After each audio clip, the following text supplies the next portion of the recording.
माझं लग्न झालं त्याच्यानंतर मी भोपाळला आले आणि त्याच्यानंतर मला कळलं की थंडी काय असते. म्हणजे एवढी बेकार प्रकारची थंडी मी इकडे पाहिली आहे ना आणि पाहते पण अजून पण थंडी चालू आहे. पण खूप वाईट प्रकारची थंडी असते. म्हणजे मी थंडीचे कपडे वगैरे सगळे इकडे आल्यानंतर घेतले, नाहीतर मी एवढे वर्ष काहीच घेतले नव्हते. कारण मी मुंबईत राहायची. मुंबईत आपल्याला सगळ्यांनाच माहीत आहे थंडी काहीच नसते. त्याच्यामुळे थंडीचे कपडे घेण्याचा काही प्रश्नच नाही आला. आणि आत्ता आम्ही इथे तिब्बतीन मार्केटला आलो आहे. भोपाळमध्ये ज्यावेळेस थंडी चालू होते त्यावेळेला अशी मोठी मोठे मार्केट भरतात. हे जे तिब्बतीनवाले लोक आहेत हे तिकडून कपडे विणून वगैरे त्यांचे हाताचे वगैरे शिवून आणतात आणि त्यांचं मार्केट असतं 3-4 महिन्याचं.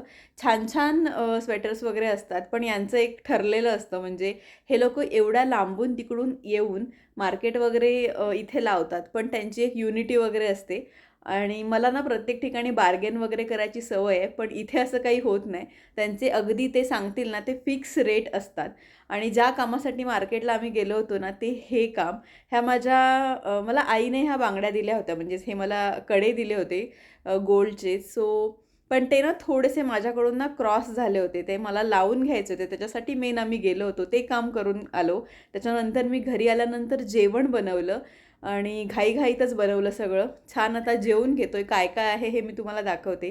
चपाती आहे, कोशिंबीर आहे, आमरस आहे, त्याच्यानंतर डाळ आहे, काळ्या वाटाण्याची उसळ आहे जी की आमच्या घरी सगळ्यांना आवडते.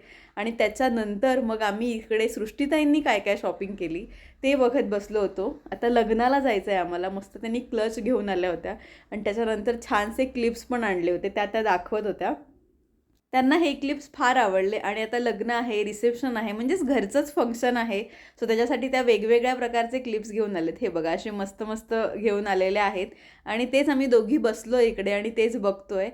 बरं त्यांनी माझ्यासाठी पण आणलेत आणि मस्त दोघींना काही काही सेम आणलेत, काही काही वेगवेगळे आणलेत. हे बघा, हा क्लिप मला त्याच्यातला फार आवडला आणि हा माझ्यासाठी आणलेला आहे. असे बरेच आणि वेगवेगळ्या व्हरायटीचे त्या घेऊन आलेत. हा बघा, हे आजकाल ना हल्ली असे दिसतात या प्रकारचे बटरफ्लायसारखे वगैरे. आणि बस आता हे सगळं पॅक करून ठेवतो आणि तुम्हाला कशी आमची शॉपिंग वाटली नक्की कमेंट करून सांगा. थँक्यू.